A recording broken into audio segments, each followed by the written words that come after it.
ډونالډ ټرمپ د بې اسناده کډوالو د جبري اېستنې لپاره د بېړني حالت اعلانولو ته چمتووالی ښودلی.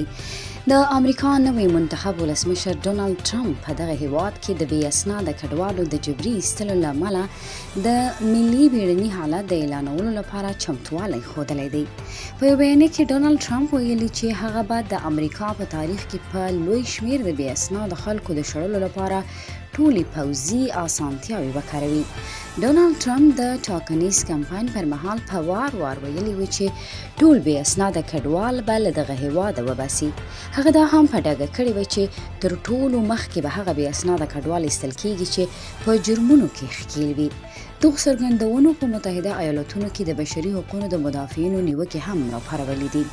امریکا د کډوالۍ شورا یوه جګپوړي غړي آرون ریچلن میلن ویلي چې د متحده ایالاتو د قانون له مخې ولسمشران کولی شي ملي بېړنی حالات اعلان کړي او یوازې په ځانګړو حالاتو کې بېړنی واکونه پلي کړي.